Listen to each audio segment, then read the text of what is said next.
Welcome to the HealthFix Podcast, where health junkies get their weekly fix of tips, tools, and techniques to have limitless energy, sharp minds, and fit physiques for life. Hey, health junkies. On this episode of the HealthFix Podcast, I'm interviewing Tyler Bramlett from WeShape. It's an online fitness platform that ultimately is more about movement than really about fitness, and it's breaking all of the stigmas of fitness. So Tyler had a great conversation all about how sometimes in the fitness industry, you can just be left feeling like you're not good enough, you're not thin enough, you're not ripped enough, and it kind of turns you off when it comes to fitness. And Tyler has a bigger why behind this. He noticed that one of his daughters was starting to pick up some of his habits that he had learned from being in the fitness industry for a long time.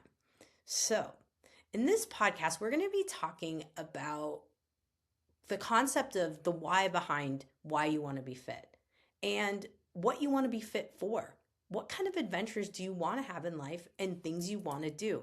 I talk about my obsession with wanting to walk on my hands because my dad did it and I haven't been able to do it. And Tyler brings in a little tidbit for me on what I might be missing out. Got to stay tuned to learn on that one. But ultimately, Tyler was in the fitness industry for a long time and he really saw the downfalls and I can resonate. So if you are someone who's like, I really don't want to step into a gym, but I want to learn how to move better in my body, this podcast is for you.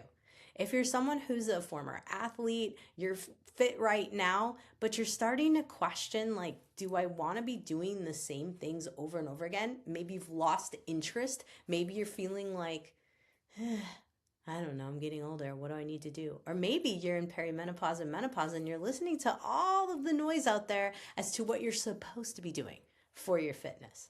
Well, Tyler has a different perspective and I'm kind of aligning in terms of the fact that we want to be going back to basics and be thinking about movement for longevity versus banging out these hard workouts and really could potentially hurting ourselves. So if you're into fitness, you're wondering about movement, you're thinking about how you can move for life and to move in a way that you can do all the adventures you want to for life, this is the podcast for you. So let's introduce you to Tyler Bramlett.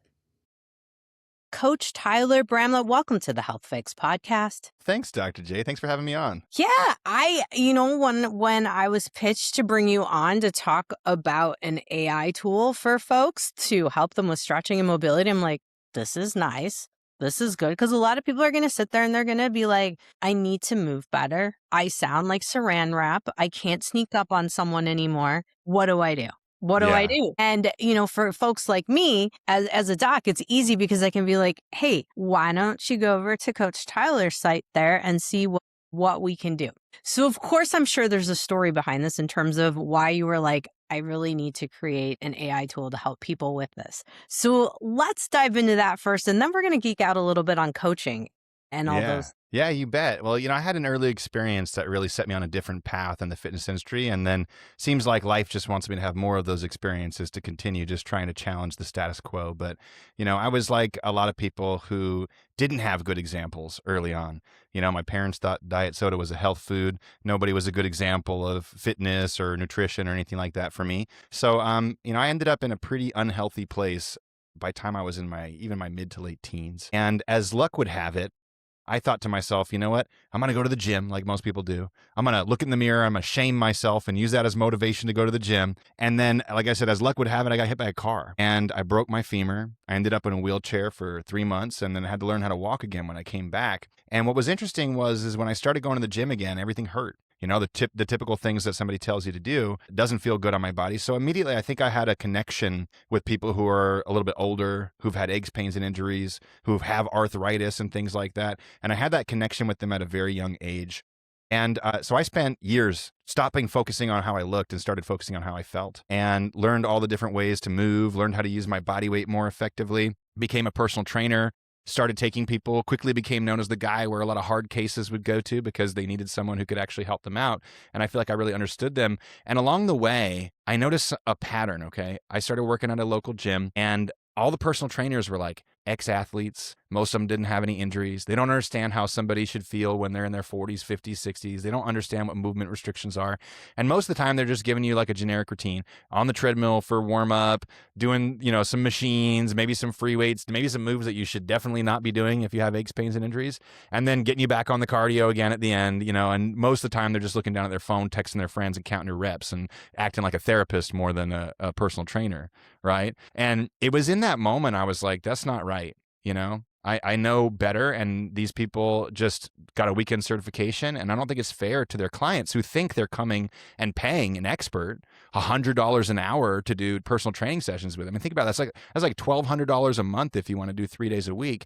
And I'm going to tell you straight up, 9 out of 10 of these people, maybe even more, probably shouldn't be a personal trainer. They should not be telling you what to do with your body. So at that point, I really wanted to do something different. And eventually, many, many, many years later, when I finally had the knowledge and the resources to do so, we started WeShape with the goal of giving everybody the experience of having like a really qualified personal trainer, but without that hefty cost, and that you could do from your phone or from the comfort of your own home too. So that's the goal. How do we make sure that we're not giving you a cookie cutter routine that's generic, that we're giving you something that's specific to your body, and then we're teaching you how to move better so that you feel better, so that you feel safe along the way? I can unpack a lot of different things that you mentioned there.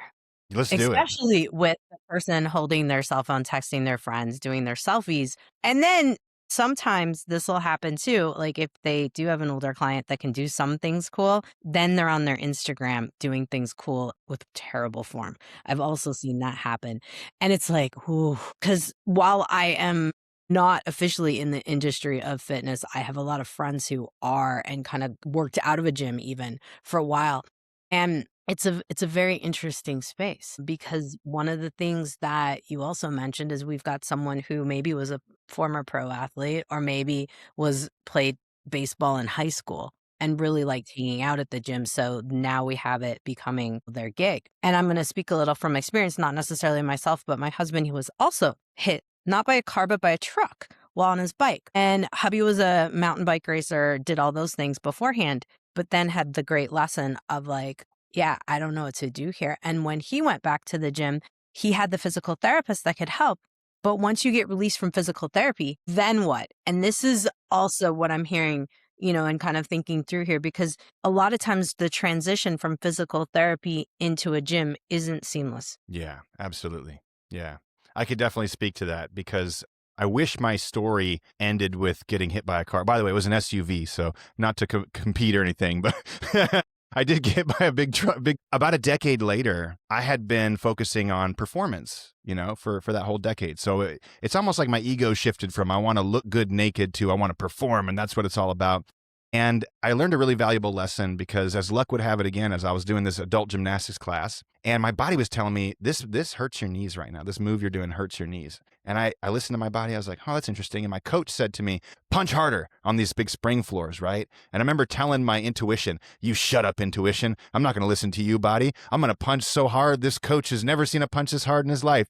And when I did, I came down and my knee collapsed sideways, my other knee this time. So I tore my ACL, MCL, LCL, quad, meniscus all in one shot. It was a much worse injury than the first one. I've had 4 surgeries on that knee now, 1 on the other, so 5 of them. So why I share this is it pivoted my focus away from even performance towards longevity, right? I ignored what my body told me to do. I didn't listen, and I got hurt because of it. And I think even if you can shift away from vanity-based fitness towards performance-based fitness, there's another trap behind that wall, which is like pushing too hard, too fast, and not listening to yourself. And my goal at this point is, how do I stay active and mobile and free in my movement for as long as possible, so I can enjoy my body as long as possible? And sometimes that means not doing so much. So, why I'm saying all this is, you said bridging the gap between physical therapy and fitness. I've spent almost a year of my life in a bed trying to recover from knee injuries and knee surgeries. And while I was in that bed and while I was designing the program, I wanted someone to be able to use that program while they were lying in a bed if that's all they could do. And so if you look at the way we do the WeShape program, we have levels on all the different movements. We're very much into calisthenics and progressive movement because I really believe it's the best way to train, because not only does it require more strength and flexibility as you scale the difficulty of movements up, but it also requires more balance and coordination, which is something I don't think very many fitness programs are talking about, right? But in any case, everything that we do starts in bed. You can do anything in bed. We do basic isometrics, basic mobility movements, because that's where a lot of people are. They start there. And so the goal is, how can I have you leave the physical therapy office and start these really basic movements? And as you start to develop mastery in those movements, you scale them up. And then we give you a movement that's a little bit harder. And then we give you a movement, and we just keep down that process. And what we found is, WeShape's been around now for 4 years.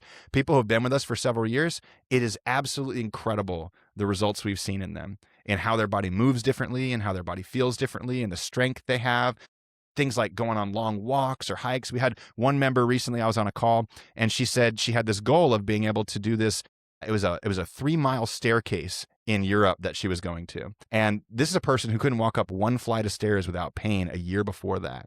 And 1 year later, did 3 miles up and 3 miles down this giant hiking on the staircase and was just blown away by it. So yeah, I think people really need that. They need to not just go from physical therapy or a complete sedentary lifestyle to like lifting weights and jumping and running. Like it's a recipe for disaster. And most of the people who come into WeShape were like, let's take 10 steps backwards and let's build a strong foundation so we can take 20 steps forward. And what most people do is the opposite. They take 1 step forward, push too hard, too fast, get burned out or hurt, and then they take 1 step backward.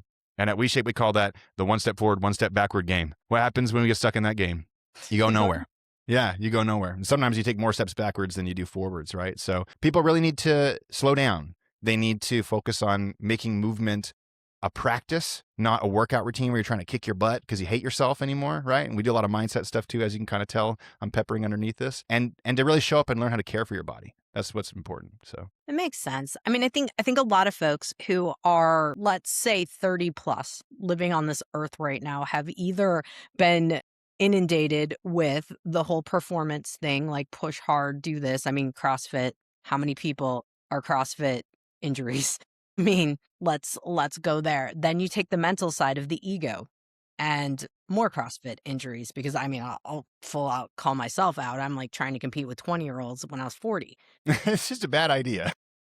Bad idea. And if you're competitive at all and you are, you were an athlete or you are an athlete or however you identify, I mean, the bottom line is there is that mental thing of like, well, I need to be kicking, butt and taking names here. Like, I'm not doing what I need to do. I mean, I even find myself in this. I think a lot of people probably can resonate. Like, we're kind of brainwashed to think that we have to all be internal badasses. And like, I'll even be doing some Tai Chi or even some of the Kung Fu, like, big classes, and I'm like, I'm going too slow. I'm not strong enough. Like, I'm not doing this strong enough. And it's like, I'm not doing this hard enough. There's not, I didn't break 8 plates today, with my mind. It's Yeah. How did this happen? How do we get so brainwashed into thinking like we have to push so hard versus like, I'm stoked. I'm like, oh, this is awesome. Bed exercises. Like, I know a lot of people are like, but I'm so much more advanced than that, but maybe you're not. Anybody could do bed exercises is what I'm imagining. Well, here's what I'll say about this, okay? When it comes to the mindset side, most of the people who are really influential out there at the pinnacle of fitness, if you really get to know these people, they've got an inner critic and a demon inside of them that's pushing them forward. And guess what? They're never happy. Look at Michael Jordan, like talk about like the GOAT of basketball. And if you look at that guy, you watch his documentary, never satisfied, never happy. And I want to ask people who are on this, like a question. What's your goal? Do you want to be the pinnacle of fitness and hate yourself and never be happy? Does that sound like the life you actually want for yourself? Or have you been told that if you get that, then you will be happy? That's what the industry says to us, right? You should hate yourself unless you look like this or unless you can move like this. And, oh, you should buy my program so that you can do this so that you can finally like yourself again. And what I tell people is, listen, I've been in the fitness industry for 20 years. I've watched hundreds, maybe thousands of people lose over 100 pounds, get to their goal weight. And you know what happens when we got there based on self-criticism? All they do is look in the mirror after 100 pounds. They don't go, yay, I'm at my goal. I feel so good about myself. I like me. They say, oh, gross. This part of my arm needs more work. They continue criticizing themselves because that's all they've rehearsed. And so what we try to do at WeShape is something different. We say, okay, first of all, let's quit exercise. Exercise has so much negative association with it. It's all I ate this donut, so I need to go exercise. Let's start practicing movement, right? Let's start practicing movement. So that changes it from I need to disconnect from my body and push myself as hard as I can to I need to reconnect with my body, listen to it, and take care of it, okay? And then we also get them to start paying attention to that inner critic inside. We all walk past the mirror, we all put our clothes on, and we go, ooh, gross, and we hate parts of ourselves. We teach people how to recognize that, how to pause, how to repattern it, so that we can hopefully get them to show up from a different place. And probably my favorite way to describe this is, right now you don't want to work out because you're stuck in this cycle of using shame and self-criticism to work out. This is our thesis overall when it comes to mindset. People get stuck in this trap because if you use fear-based motivation, it doesn't feel good. And if something doesn't feel good, you don't want to keep doing it, right? So we want to flip it on its head. How do we teach you how to care for yourself? And the way I want you to feel about fitness is this. If I took your toothbrush away for 5 days, how badly would you want it back so you could brush your teeth, so you could take care of your teeth? Like really bad, right? And if I gave it back to you, you'd probably walk right over to that sink. You start brushing your teeth because you want to take care of your teeth because it feels good. And so that's what we want to do with WeShape is develop a fitness practice, a movement practice where we start to recognize that the purpose of this is to help us feel good, to help us build confidence, to help us be stronger, more flexible, more capable with what our body can do again. And when those positive feelings come up, what happens? We want to do it more. It becomes our identity. It becomes who we are. Now we're someone who takes care of ourselves. So on top of wanting to give you the right movements, the right stretches, the right levels, the right form cues to support you, I also want to shift people's mindset because I think the fitness industry has done a number on people. I think it's made a lot of people feel really crappy about themselves. And I feel like that's what motivates people to push too hard, too fast. And then we get stuck in this shame-based cycle that we can never get out of. So I want things to be different. I can totally resonate. I mean, like I said, I worked inside of a gym, doing my acupuncture and body work stuff. But at the same time, I always felt like I was never like ripped enough, jacked enough, fit enough, like hang out in there. And so I always felt like, oh, there's the chubby, semi-fit acupuncturist over there in the corner. Meanwhile, we've got, all the like hardcore folks. And so you're so right, because I'm thinking it through like all my years in the gym and I'm sharing experience. I'm sure a lot of folks can probably resonate with this, especially if you've been around in the fitness space. I mean, I was a competitive swimmer, ice skater, a lot of stuff in the background. And so you look at it and you think it all through and you're like, dang. And then I was also thinking about the other thing, mirrors in the gym. Is that like the sickest joke ever for people? Yeah, they're like, that's so you can look at your form. Sure. That's so you can pick apart every little piece of you that looks funny when you're, doing a squat or whatever. I mean, I once had like one of the gals I was working out with, like she's looking at her belly in the mirror while she's squatting. She's like, oh my God, my belly hangs over so bad. And like, she's like squatting 200 pounds and like, oh, it looks so bad. I mean, what is mindset like that negative while you're lifting weights in like a push go? What does that do to your nervous system? Yeah, it stresses you out, right? And again, what we're doing, the mind, the thoughts you have work the same way as movement, okay? So if you practice movement, let's say you do squats perfectly 10,000 times. Well, guess what? Number 10,001 is going to feel like you can do it automatically. But we never think about our thoughts like this.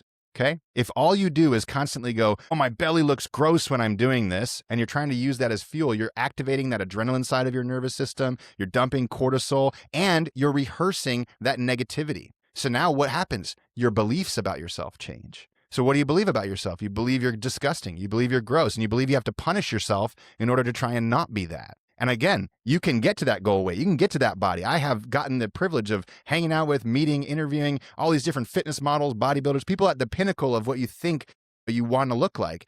They're miserable. They're miserable. And what I want people is to stop thinking that your worth lies in how you look. Your worth lies in the number on the scale. That's not the truth. You're worthy just as you are right now. And the more people can recognize that, the more people can really feel that. And that's something we do at WeShape, is try to teach people how to feel that worthiness. The more you'll say, I deserve to take care of myself, and you'll prioritize you. And if I can make that shift, then I don't need to be your guru anymore. I don't want to be your guru.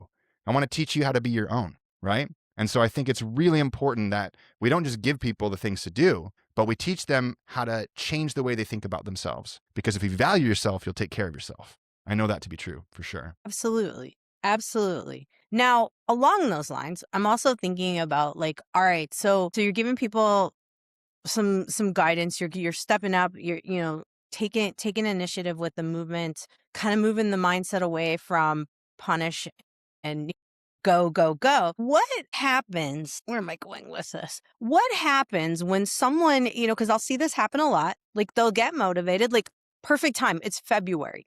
January, everyone's like, new year, new me. February comes in, we get a little bit down. Like you said, you're teaching folks how to like think through like and be like, I deserve to work out. I deserve to take care of myself. What happens if someone starts to falter a little bit on that? What kind of stuff can you teach folks about? Like, what do you go into the mindset with there? Like, what's going on? How do you change that? I'm happy you asked that question, because I think there's also this belief that your progress is linear. Like it's just all uphill, right? You're just going to get started. It's going to be easy. The ball's going to get rolling. It's going to be easy to keep it rolling. And like life happens, right? I've got 2 kids. I've got a business. I've had these injuries. Like I've had other injuries along the way that usually stem from my first injuries, right? So like give yourself a lot of grace. Give yourself a lot of grace. And this is one of the hardest things about what we do at WeShape is the fitness industry tells you things can change in 2 weeks, things can change in 30 days, things can change in 6 weeks, right? And they do that because the shorter the time they tell you it'll happen, the more excited you are about it. And then you want to go buy a program or join something, right? And one of the things that we tend to do is say, this takes a long time. And it's a journey of your mind and your body and really like your spirit too. And so life's going to get in the way. People you love are going to pass away and you're going to have to like go be with them and their families. People are going to get sick. You're going to get injured. Like stuff's going to happen. And it's not about what you did this week and next week. It's about if you look at the last year, how'd you do? Were you consistent enough to make progress? Great. Then a month down, it's not a big deal, right? Just get back on. And so a huge part of that is teaching people to give themselves grace. Give themselves grace. Like we don't do that. We let our inner critic take the best of us. We let it come in and say, oh, you're a failure because you said you were going to do 5 days a week and now you only did 2 this week, right? So stop that. Give yourself grace. All movement counts, okay? So that's step 1. Second piece is we always tell people to do way less than they think they should be doing. Everybody starts out a new fitness routine feeling like it's like, this is the one, this is the time, I'm going to go 5 days a week and then everything's going to change for me. It's not sustainable. Right? And so one of the things that I think people with WeShape really love the most is we created 10-minute routines. You can select, by the way, if you want 10, 20, 30, 45, or 60-minute routines each day. And then we ask you, how'd you sleep? How does your body feel? And based on all those answers, we actually build you a custom routine for that day. So if you're tired, it's going to be like a lot of stretches, a lot more mobility moves, a little bit of strength stuff. If you're feeling really rested, we're going to hit some high intensity intervals. It's going to be more challenging for you. So it's really, again, trying to make sure we meet you where you're at. But at the end of the day, I tell people start with 2 10-minute routines a week. If you can't find 2 10-minute gaps to work on yourself and take care of yourself, I can't help you. You know what I mean? And guess what? Some weeks you won't have any, right? It's okay if those 2 go away. But if I can just say 2 10-minute routines a week, that's 100 routines in a year. Okay? If you do 100 routines that are designed for your body, that have a progressive component to them, that are teaching you how to move better, there's a 0% chance that at the end of that year, barring any like acute injury circumstances or something like that, you're not going to feel a whole lot better in your body, right? And I think people don't think about the long term there. Like 100 routines in a year is just 2 routines a week. It's not that much. And you can make a lot of progress doing that. Sure, more will be better to a certain extent, but starting there and building that as a habit, as an identity, as who you are, I'm somebody who takes care of myself, this is my minimum standard, that's a starting point. So oftentimes people do way too much too fast. They bite off more than they can chew. And the final thing I want to say about this is all movement counts. And so something we try to teach people is something called movement snacks, right? So you're listening to this right now, stand up from your chair 5 times, 10 times, right? Here's another cool math equation. If you do 3 sit-to-stands a day, just 3 mindful squats a day, that's 1,000 squats a year. If you do 3 sets of 10, that's 10,000 squats that you added in a year. And guess what? That'd probably take you 2 minutes a day, right? Probably take you 2 minutes a day. So we also encourage people that it's not just about using a workout routine to learn how to move better, feel better, gain strength, flexibility, balance, and coordination. It's also making your life more about moving throughout the day. Work on the floor. in your laptop. I spend a ton of time in what I call adult tummy time, where you're on your belly and your laptop's in front of you. It's great for reversing all the effects of sitting, right? We're working on thoracic extension, shoulder blade retraction, all these different things. And yet we just sit in a chair all day long, right? Set an alarm on your phone. This is the one thing phones are useful for every hour, and just says, move, and just get up and do something for 30 seconds, right? If we do that, we can accumulate a lot of movement, and that movement really counts in the long run. I love the concept of movement snacks. I think it's the genius thing because people, you cannot argue it. Like no one can get out of that. Like, No. I'm sorry, you're going to go to the bathroom, maybe add a couple more up and downs off the toilet. No one can argue it. And I love it. I love that. Like it's my favorite concept. It's so powerful. And what's cool too is one thing I've been saying a lot more lately, which I think is resonating with people, is I say, if it's in the way, you'll do it every day. And so people will often get things around their house for their fitness, and then they'll hide it under their bed. They'll tuck it away somewhere. I'm like, no. Let's take a piece of masking tape and put it down the middle of your hallway. When you get to your hallway, do a little balance beam practice on the masking tape every time you walk through it. Pick a door in your house. Every time you walk through it, put your arms up with your elbows slightly higher than your shoulders, your thumbs pointed backwards. Stretch your chest, improve your posture. Go to stand up from the chair. Do it 3 times instead of 1 time, right? Before you get out of bed, stretch your hamstrings with a towel over your foot. So the more we can start to put reminders in our day, if it's in the way, we do it every day. All of a sudden, oh man, I get 5, 10, 15 minutes of movement. That's feels like I barely added any time to my day, right? Just by putting it in front of me. So I think it's really important for people to do that too. I'm wondering if you have a ninja warrior set up in your house where you can swing from things on the way out of the room. I do. And it's funny. I wish I'm in this little podcast room, I could show you the office too. We got monkey bars and balance beams and weights and stall bars and everything. So I'm a total movement junkie. I love having stuff all around. At my house, I got a lot of stuff outside. I've got a yoga swing inside. I've got a foam. If I don't have a foam roller within 10 feet of me, I get nervous. So I try to have foam rollers in every room as well. There you go. She's got one too. So you get it, right? The more you can put that stuff around you, again, it's an identity shift, right? I think people want the benefits of feeling fit and mobile and strong, but then when they think about fitness, it's all wrapped in negativity and shame and self-judgment and criticism. And if we can shift our identities towards I'm going to take care of my body, I'm going to put stuff around me that remind me to take care of my body, I'm going to do movements next, I'm going to do routines now, all of a sudden it can snowball. And a year from today, you could be looking at yourself, maybe your inner critic's still there judging you, but you've got enough wisdom to pause, turn down that volume knob and say, you're doing a great job. And that's what I really want people to do. I think that's wonderful. It takes the whole, I don't know, like you said, it just takes the brain damage out of the concept of fitness for so many people, because it's the barrier, right? In movement, if we focus movement, it's just so much more fun. So, okay, so you've got, now I'm curious, you got a foam roller like me within 10 feet of you. You've got the Ninja Warrior department. The biggest thing I get asked by folks all the time, hands down all the time, Doc, so-and-so says I need to do this kind of workout because I'm over 40 and I'm in menopause and I shouldn't be doing HIIT workout. I should be lifting heavy. Well, have you ever lifted heavy? And most people don't understand what lifting heavy means either. So anyway, my point is what do you tell folks? Because I kind of already have the idea of what the answer is going to be, but I just want to hear kind of from you. When folks are like, but Coach Tyler, I'm this particular age and I have hormones that are declining. What am I supposed to be doing? Are we ignoring that and going, let's do you N of 1? Or how do you approach this? Yeah, I love this. You said a lot that I want to touch on here, because one thing that is problematic with our social media culture right now is trends come in and trends come out. And what happens is people go, squirrel, I'm supposed to do strength training. Squirrel, I'm supposed to do weighted vest walking. Squirrel, maybe it's my hormones out of whack. Squirrel, whatever it may be. All of that stuff might be true, but here's the reality. If you don't do anything consistently, if you bounce from thing to thing and idea to idea, you get paralysis analysis, guess what happens? Nothing changes, okay? If you want your body to change, you have to progressively expose it to slightly more challenging things. Weight training is a great way to do this, but one thing I will say about weight training that I feel personally is limiting is that let's pretend you take up weight training. You start doing squats, right? You start adding weight to the bar. I'm strengthening my muscles. I'm building my bone density. What if you're squatting poorly? What if nobody really knew how to coach you to squat really well? And now you're adding resistance to your crappy squat. It's just a matter of time before you're going to end up hurting yourself. And you're going to say, oh, I should have gotten stronger. Or you're going to get distracted. Oh, now I got to do yoga instead, right? So the whole point of this is there's something that supersedes strength. There's something that supersedes pretty much everything in fitness. Not cardio, not balance, not flexibility, not strength, right? It's movement. It's the quality of your movement. And I'm going to be honest with you.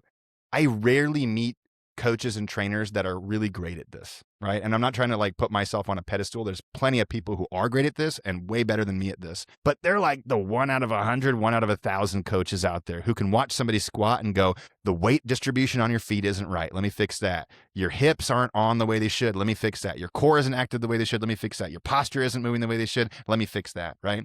And so over everything is movement. If we don't learn how to move properly the way that your body intended to, you're going to end up hurting yourself. And so you have to serve that as a strong foundation. Now, when I say that, movement exists on a spectrum, okay? So let's take the squat as an example. It's a really good example here. A lot of people will think they have to go to the gym, they'll start barbell squatting, but they can't even stand up from a chair well. And so at WeShape, what I'll do is I'll say, okay, let's take you back down to the basics. Let's have you learn how to stand up from a chair really well, with good weight distribution on your feet, good alignment with the knees and the hips, good activation of the core, good posture. Let's practice that for a while. Now, if we can get that right, some people will say, now it's time to go weightlifting.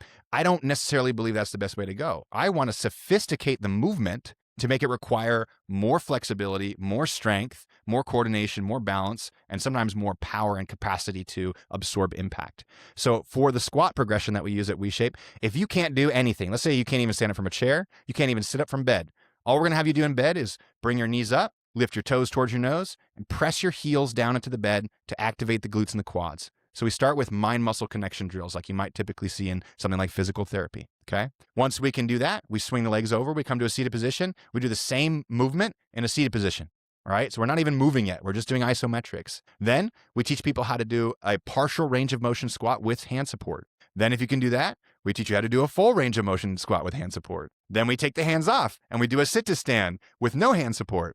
Then we do a slightly faster sit to stand with no hand support. Then we add a toe extension at the top so that we start conditioning the ankles. Then we add a hop at the top. Then we add a jump. Then we remove the chair. Then we do slower jump squats. Then we do faster jump squats. And if you look at that progression, every single step is going to require a little bit more strength, a little bit more power, a little bit more flexibility, a little bit more coordination, a little bit more balance. And if you're worried about osteoporosis too, the best thing for strong bones isn't necessarily strength training, it's absorbing impact. So we really take people from not being able to jump, for example, to being able to jump again. And when you do, that reacts on your bones, your tendons, your ligaments, and your muscles in a way that I think has a lot more benefit than just traditional weight training, because we're learning how to do dynamic movement, and life is dynamic. It really is. So that's how I like to approach things. And if you're wondering, how do I approach this for each individual? Well, what we do at WeShape differently is when you come in, I don't give you a program not knowing who you are. I ask you 40 or more questions about who you are. Where you're tight, where you're weak, what injuries you have, what struggles you've had. I show you some movements and say, which one can you do, right? And we use all that data to create a personalized program for each individual. And then, like I said earlier, we actually ask you questions every day to further personalize the program. Because I like to think about it like if I was their personal trainer, if you walked in, I would know what movements, because I already screened you, right? I should know what movements you're doing, what levels you should be doing. I should have an idea of what I want to do with you that day. But if you're like, I didn't sleep last night and I feel horrible, and I just gave you the routine that I thought was going to be perfect, that's a really poor way to design. So I want to be able to pause and say, let's adjust each and individual day and meet you where you're at, right? So I guess that's a long-winded way to say everybody needs a unique routine because you got a unique body, and our goal is to give you that. Makes sense. Makes sense. I mean, that's kind of where I've started to come to with, I mean, it's everything really. It's not even just fitness. It's health. It's everything. Yeah, it's your mindset. It's your blood panels. It's your hormones. It's everything, right? So, yeah. So with training and fun movements and things like that, what's your favorite movement to recommend? God, that's a tough one. Like I said, I've been in this game for a long time, and I've done a lot of different things over the years. I'm particularly fond of working on handstand work myself. WeShape is not a program that focuses on the handstand. We work with people who are in a different place than that, let's say. But if you want to come to our coaching calls and stuff, I'm happy to teach you if you're interested. So I've spent a lot of time on that. I am by no means a great hand balancer, but I can hold my own upside down on my hands a little bit. So I enjoy doing that a lot. One of my favorite things to do is experiment with movement. So one thing that you might find if you poke into my house after I get my kids to bed at night is me with a pair of headphones on and some abstract music. I don't know what it is. And just listening to what my body needs. So I love to free flow with movement. And so I'll just stand there, and I'll just be like, okay, it's tight. Like, what does my body want to move this way and this way? I'll do some subtle movements. So it's almost like, with WeShape, we teach you the rules of the body and how to move well. And the ultimate goal for me is you learn the rules so you can break the rules. It's like music, right? You can't play jazz on day one. First, you got to learn how to hold down, a beat. You got to learn how to hold down a rhythm and a melody. And then eventually you get so skilled you can break the rules and it still sounds great. But if you tried to break those rules on day one, it's going to sound crappy. Same thing with movement. If you're trying to break the rules on day one and do movements that people might not think they should be able to do, you probably hurt yourself. But if you learn how to move perfectly as much as possible, then you can start applying that in ways that are a little bit imperfect and break the rules. I really enjoy just having a free flow movement practice like that and not really thinking like, what's my next move? Just experimenting with movement. I find it really fun. I had a friend of mine challenge me to that, and I had to move really slow. It was really hard, but it was fun in the end. I mean, I can see how free flow movement would help you to move in different directions, different planes too, because it is one of the things that we get caught into with fitness is moving forward and backward and not Yeah. rotational, not doing. You had mentioned balance, but you had also mentioned at the beginning calisthenics. And my father, who's 90, still does his original calisthenics workout from when he was in gymnastics, when he was like a freshman in high school, which is crazy. But the man moves incredible. Like he has virtually minimal pain and no replacements of any joints whatsoever. Yeah. Yeah. This is a great thing to touch on is if you look at all the people lifting weights, especially if you look at people who are over 50, you're going to have a lot of people who ended up with injuries. Because most of the time, the focus is on how much weight can I lift, and the ego gets ahead of us. We start sacrificing movement for perceived strength, right? Gymnastics, barring somebody hurting themselves doing the sport itself. If you find a gymnast who didn't have any acute injuries, that person is going to carry that strength, that flexibility, that balance, that coordination forward for a very long time, like into their old age, like you're describing. I had a client, I'll never forget this. Years ago, I used to run a local boot camp program, and this lady came in. She was in her mid 40s and completely deconditioned, hasn't done anything in like 20 years, right? She said, I used to be a gymnast back in college. Okay, great. Let me see you do some movements. Oh my God, I've never seen anybody move better on day one. I have never seen anybody move better on day one. She did not forget how to properly activate her core, how to hold her body in good alignment. And more than anything, what I think people don't realize gymnasts do well, it's not like they have like a stronger shoulder or a stronger arm. They have a really good sense of muscular coordination. They know how to make their arms strong by making their core strong. They know how to make their legs explosive by making their core explosive, right? Everything starts in the middle and works outward. And that's how the body works. And so calisthenics is really just a fancy way to say gymnastics, right? At the end of the day. And if you understand movement progressions, which kind of like we talked about earlier with the squat or the sit to stand, that's how gymnasts train, right? They start with a basic movement until they achieve mastery. Then they make it a little harder. They make it a little harder. My time that I've worked in gymnastics is what inspired me to train like this and to make the WeShape program like this. Because when you sophisticate the movement, it does so much more than just making you stronger, right? If I add weight to my squat, I just get stronger at the squat. If I add power to my squat, or let's pretend I start jumping and rotating 90 degrees and landing, that gives me so much more resilience for real life circumstances that might happen versus just lifting something heavy on my back.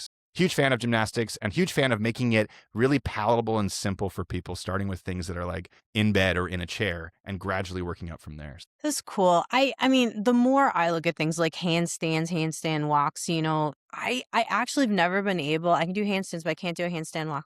Cannot do it. I don't know what malfunctioned with me, and maybe my core is not as explosive. My dad used to do it all the time. I can't. So anyway, it intrigues me because where I'm going with this is that I really want folks to look at where do you want to be? Like what kind of cool stuff do you want to do? And let's do it. Let's figure out how you can do it at any age. And one of my things, because of dad a little bit, but also because of my interest in walking on my hands, holding different positions, kind of like gymnastics, yoga stuff. I'm like, Yeah. this is kind of cool. I'm kind of into it. Like, can I do any of it? Not really. And so this is intriguing to me because I'm like, I see the different programs online, but what you don't see is the progress. Like you'll have beginner, intermediate, Yeah. advanced programs You that have you 3 can levels. online. Yeah, Yeah. you could purchase online, and then you're like, but wait, what if I'm like somewhere in between intermediate and advanced and I'm not progressing from there? So I'm seeing like this is how you would be bridging that gap too for folks who are trying to get to a certain stage. 100%. So most of the movements that we focus on, right? We're going to dice that down to 10 to 20 levels. And the goal is not, if you go from, like you said, you go from beginner to intermediate, that step can be huge. That step can be detrimental. That step can really cause a lot of injuries. And if you take 20 steps to get from point A to point Z instead of 3 steps to get from point A to point Z, the progress is faster, it's safer, and it's much more palatable. Because what we try to do is we almost try to make it so that when you scale a movement up, you're like, what changed here? It was just like, okay, my arms are on my hips and now my hands are on the back of my head, right? Like subtle little things like that. And just to speak to your story real quick, there was this champion gymnast. I can't remember his name, but he was working on a really challenging move. It's called a Victorian. So basically, your arms are out to the side and you're holding yourself parallel to the ground with your back facing the ground.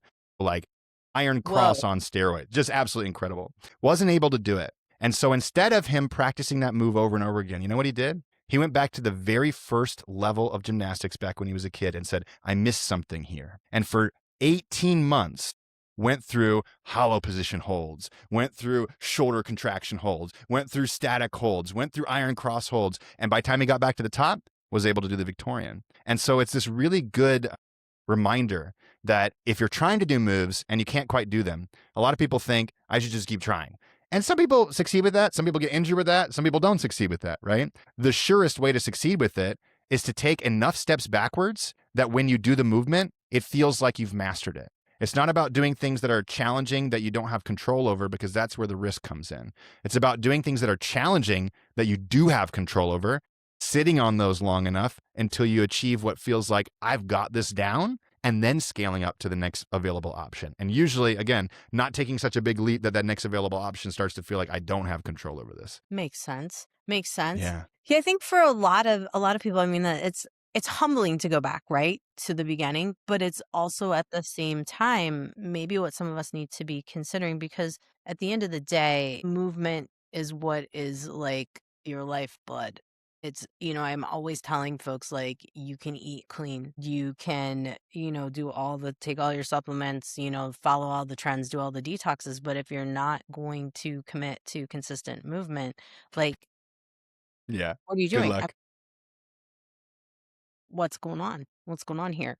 And so it sounds like you're also able to kind of take different goals and put them into play for what folks would want to do. Now, I am curious because I was kind of sent over the just basic movement analysis. How do folks move from that and like take us into your website, take us into how folks interact? Because I was only introduced to the AI component, not the like advanced level stuff. So Yeah. help us understand that. Yeah. So I'll nerd out with you for a minute on this, because there's a lot going on behind the scenes here.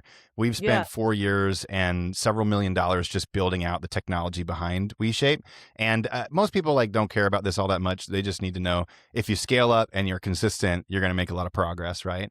But I mentioned earlier that the first thing we do when somebody comes into WeShape is we take them through our client onboarding quiz. So we ask you a bunch of questions about what your goal is, whether you're injured, where it is. We show you movements to tell us what you can do at different levels of those things.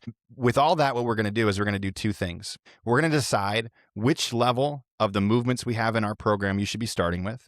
And then we're going to decide how much you should be exposed to these movements throughout your routines. So if somebody is really tight in their hamstrings, let's say, and then let's say they have really loose hip flexors, I don't need to give you a bunch of hip flexor stretches because you already have loose hip flexors. So the system is always looking for, where is the weakest link? Where is the tightest part of your body? Let's expose you to that more throughout your routines so that we can get you more flexible or strong. And as you scale those movements up, so let's say you scale this hamstring stretch movement up over time, which usually involves more range of motion or more coordination, we'll start to de-emphasize that hamstring stretch because now we start to see you're making progress. You're getting mastery over that. So the system's always looking for where are you tightest, where are you weakest, and let's bring those things up over time. How it's actually working is you answer these quiz questions, you go in there and it says, how'd you sleep last night? How's your body feel today? How much time do you have? And then you go, get started. And then it starts the workout for you.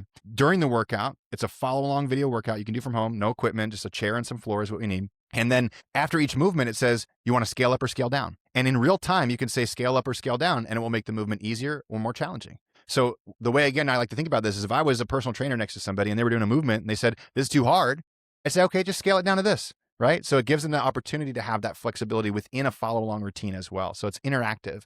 And the best part about this is the more you use it, the smarter it gets. The more it knows about your body, the more it knows about the progress you're making, the more it knows about the areas where you need more progress, and the more it adjusts to you over time. So yeah, it was our best stab at this point, and we're constantly improving it to try and make it better. Again, my goal, as you kind of maybe gathered by my story, is like, I want somebody to feel like this is better than that personal trainer that stares at their phone and like pushes them through it. I want them to have a better experience. And of course, for a tiny fraction of the price that you'd normally pay a personal trainer to do this kind of service for you. Yeah. Yeah, no, it makes perfect sense. I think my question now is like, okay, are you training your own like personal bot basically in this case?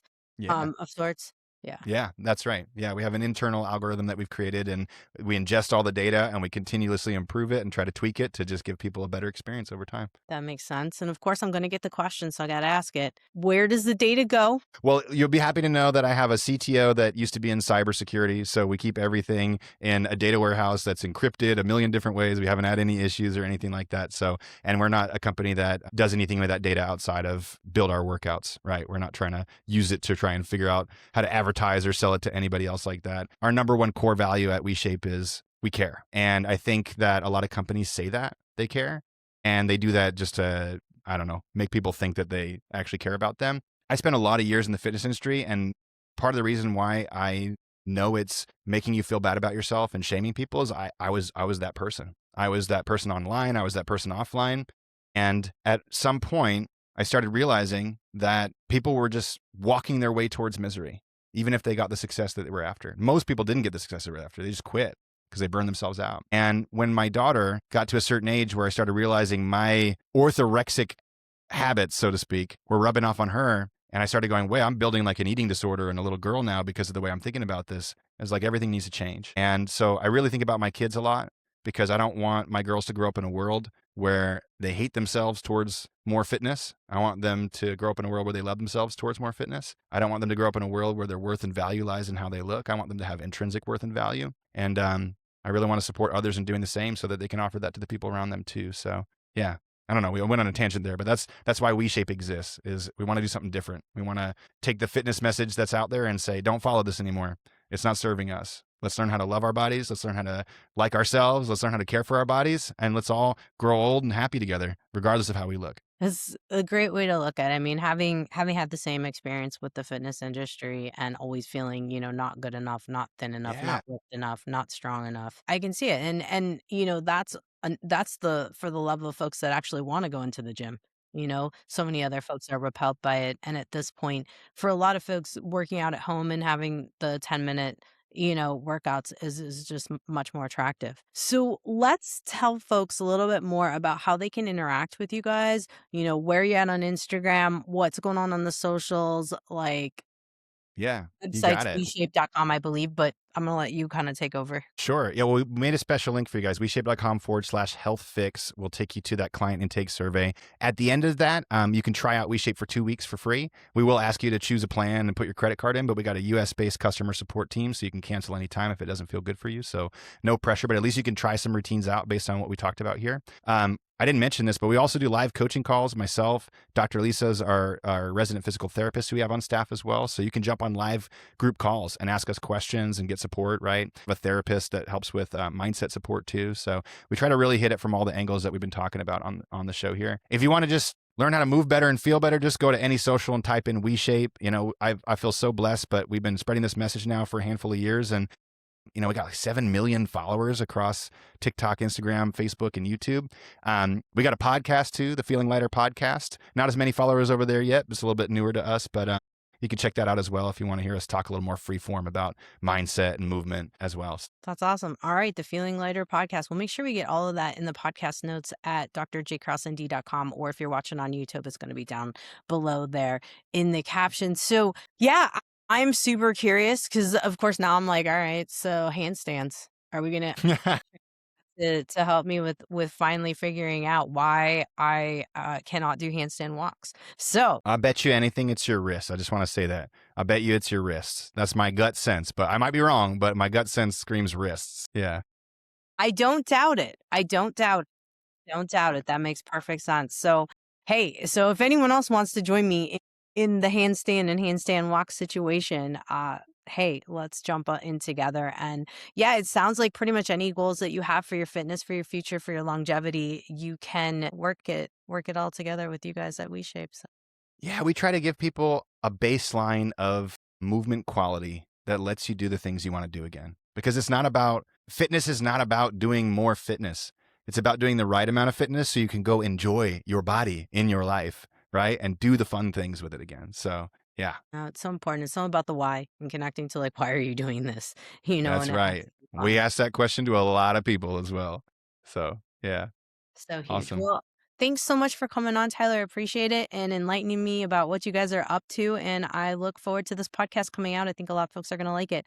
Thanks again. Awesome. Thank you, Dr. J. Hey, Health Junkies. Before you go, I want to tell you about my upcoming workshop, March 18th, 2026. It's at 5:30 p.m. Pacific, 7:30 p.m. Central. And like I mentioned, the end of 2025, I started to talk about me taking things to the next level with my health and my fitness.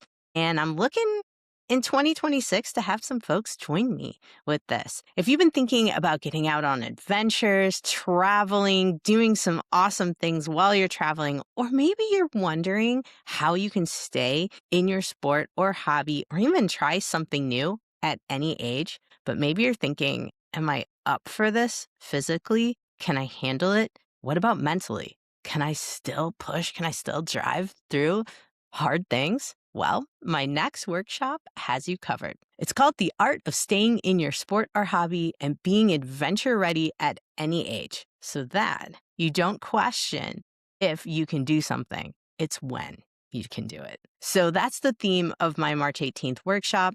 In the workshop, we'll be talking about how blending the principles of Chinese medicine, self-body work, and the power of peptides and hormone balancing, whether it's herbal or bioidenticals. These can all help you to have all-day energy, a sharp mind, and a pain-free, lean body without handfuls of supplements, strict diets, and all day in the gym. So if this sounds like you and where you're at in life, come join me. And if you can't make it, there's always replays available when you register.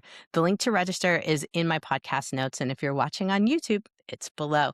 I hope to see you there. Have a great day, whatever you're doing.